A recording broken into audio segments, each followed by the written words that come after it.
Olá, amigos, que Jesus esteja junto ao coração de cada um. Vamos lá, dando continuidade à leitura e reflexão do Livro dos Espíritos por Allan Kardec.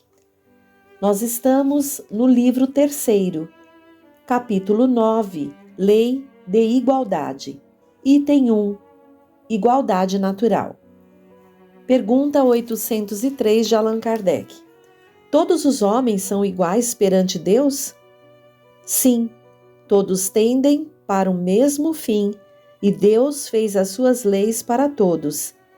Dizeis frequentemente, abre aspas, o sol brilha para todos, fecha aspas.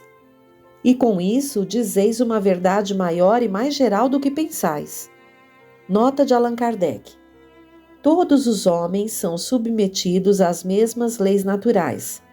Todos nascem com a mesma fragilidade, estão sujeitos às mesmas dores e o corpo do rico se destrói como o do pobre.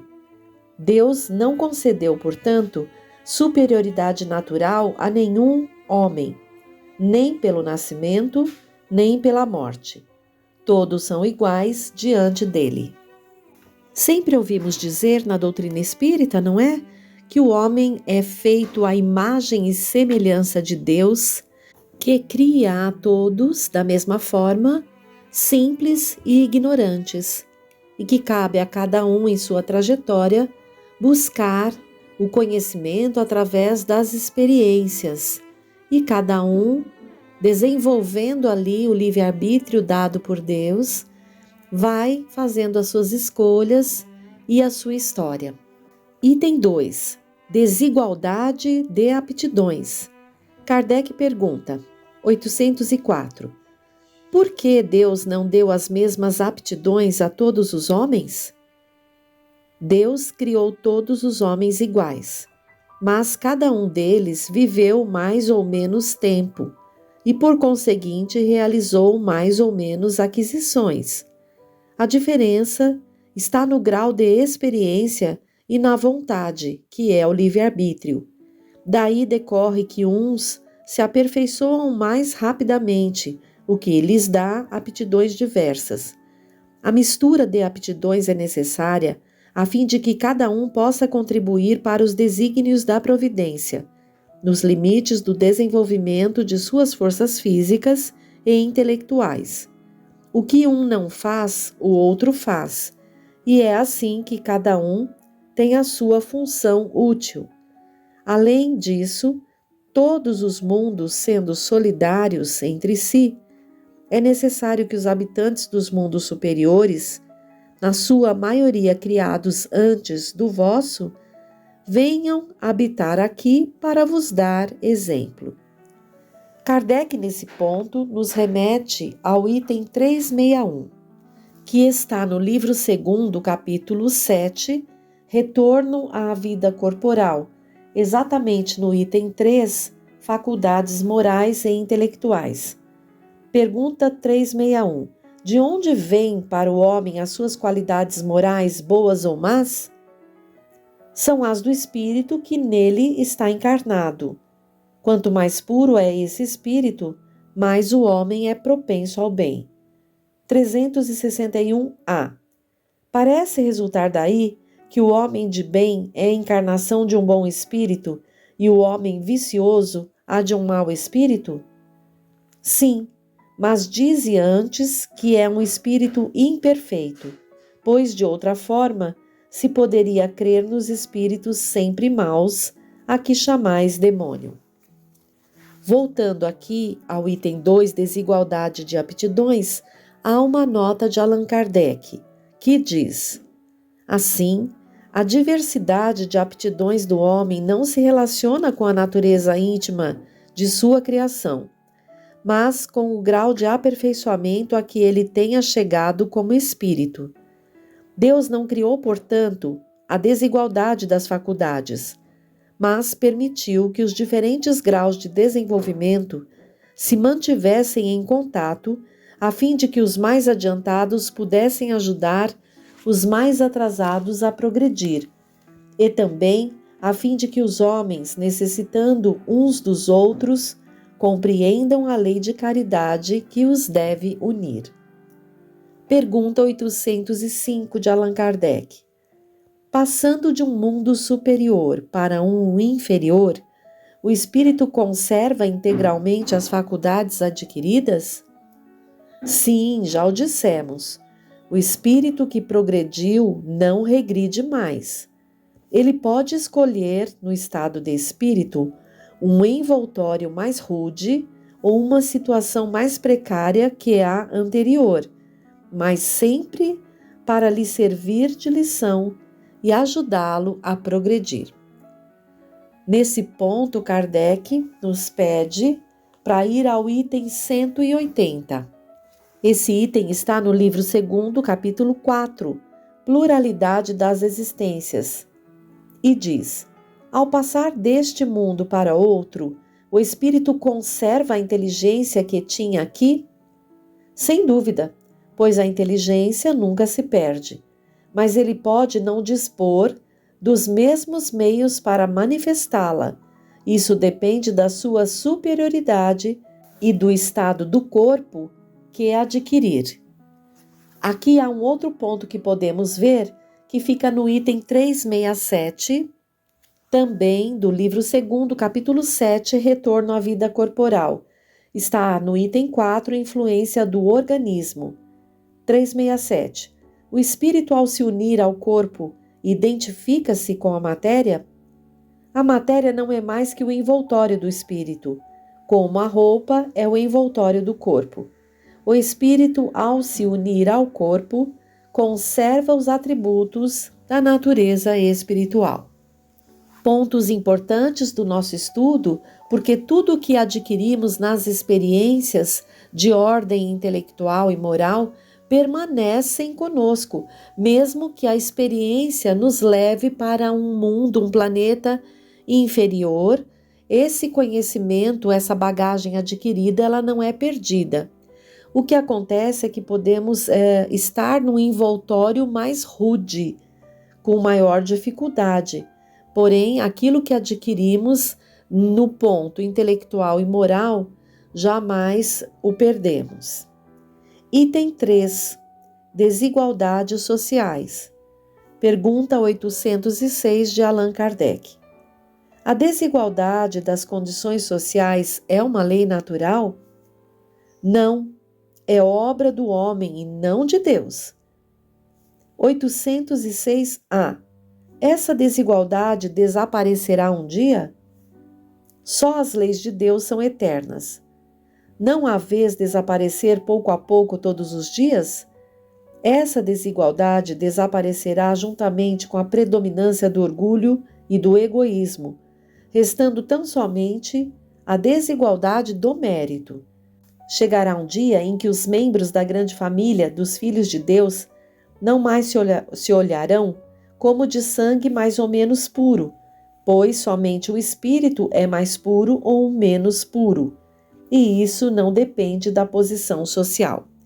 Esse é um ponto interessante, porque muitos de nós ainda nos desequilibramos por conta de não ter esta ou aquela posição social.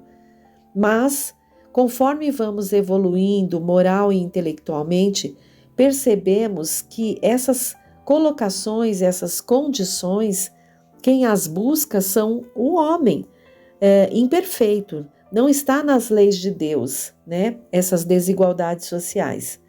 Ela ainda ocorre enquanto numa comunidade, num país, as duas asas, intelectual e moral, não foram desenvolvidas ainda. Então, essas diferenças, essas desigualdades representam, né, um grupo de seres ainda imperfeitos, longe da pureza. Pergunta 807. Que pensar dos que abusam da superioridade de sua posição social para oprimir o fraco em seu proveito? Esses merecem o anátema. Infelizes deles, serão oprimidos por sua vez e renascerão numa existência em que sofrerão tudo o que fizeram sofrer.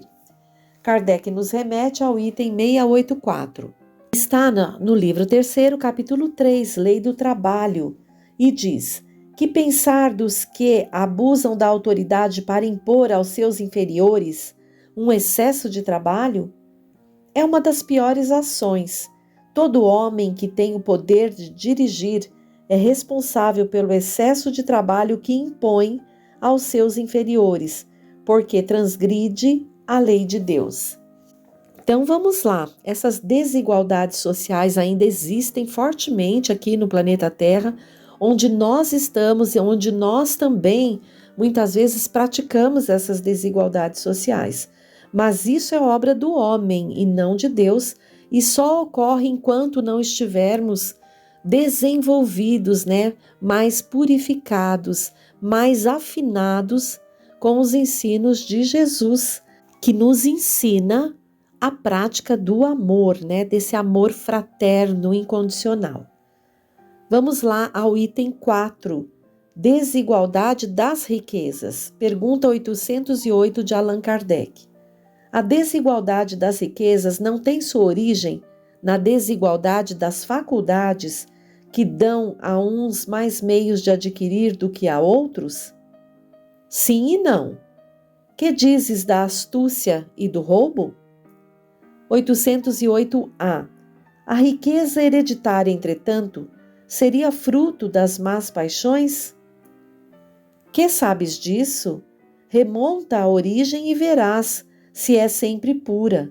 Sabes se no princípio não foi o fruto de uma expoliação ou de uma injustiça? Mas sem falar em origem, que pode ser má, crês que a cobiça de bens, mesmo os melhor adquiridos, e os desejos secretos que se concebem de possuir o mais cedo possível, sejam sentimentos louváveis? Isso é o que Deus julga, e te asseguro que o seu julgamento é mais severo que o dos homens. Essa é uma questão interessante porque Kardec se refere à riqueza hereditária, e aí a espiritualidade faz uma pergunta a ele também, Que sabes disso, Será que na origem dessa herança, dessa riqueza através da herança, será que a origem não foi uma origem fruto de uma expoliação, uma origem má?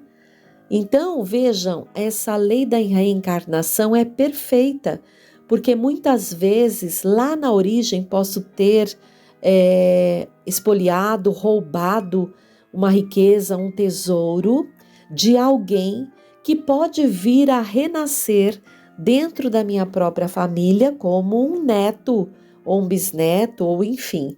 Deus é quem sabe mesmo, não é?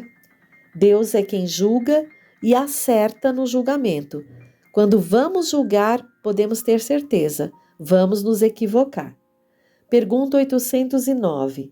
Se uma fortuna foi mal adquirida, os herdeiros são responsáveis por isso?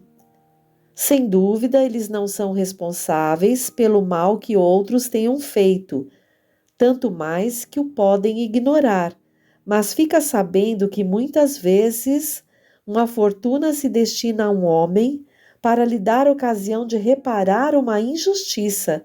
Feliz dele se o compreender, e se o fizer em nome daquele que cometeu a injustiça, a reparação será levada em conta para ambos, porque quase sempre é este o último quem a provoca. Foi o que comentamos. 810. Sem fraudar a legalidade, podemos dispor dos nossos bens de maneira mais ou menos equitativa? Quem assim o faz é responsável depois da morte pelas disposições testamentárias? Toda ação traz os seus frutos. Os das boas ações são doces e os das outras são sempre amargos. Sempre. Entendei bem isso. Então vejam, a resposta aqui da espiritualidade é bem clara, Bem clara porque Deus nos conhece profundamente, conhece as nossas intenções inclusive. Então tudo será certamente restituído ali a quem de direito. Leve o tempo que for. 811. A igualdade absoluta das riquezas é possível e existiu alguma vez? Não, não é possível. A diversidade das faculdades e dos caracteres se opõe a isso. 811-A. Há homens, entretanto, que creem estar nisso a remédio para os males sociais. Que pensais a respeito? São sistemáticos ou ambiciosos e invejosos. Não compreendem que a igualdade seria logo rompida pela própria força das coisas. Combatei o egoísmo, pois essa é a vossa chaga social, e não correi atrás de quimeras. 812. Se a igualdade das riquezas não é possível, acontece o mesmo com o bem-estar? Não, mas o bem-estar é relativo e cada um poderia gozá-lo se todos se entendessem bem, porque o verdadeiro bem-estar consiste no emprego do tempo de acordo com a vontade e não em trabalhos pelos quais não se tem nenhum gosto. Como cada um tem aptidões diferentes, nenhum trabalho útil ficaria por fazer. O equilíbrio existe em tudo, e é o homem quem o perturba. 812-A. É possível que todos se entendam? Os homens se entenderão quando praticarem a lei da justiça. 813. Há pessoas que caem nas privações e na miséria por sua própria culpa. A sociedade pode ser responsabilizada por isso? Sim, já o dissemos. Ela é sempre a causa primeira dessas faltas, pois não lhe cabe velar pela educação moral de seus membros? É frequentemente a má educação que falseia o critério dessas pessoas em lugar de aniquilar-lhes as tendências perniciosas. Nesse ponto, Kardec pede para que vejamos novamente o item 685 desse livro terceiro, capítulo 3, Lei do Trabalho, que nos diz: o homem tem direito ao repouso na sua velhice? Sim, pois não está obrigado a nada senão na proporção de suas forças. 685-A. Mas o que fará o velho que precisa trabalhar para viver e não pode?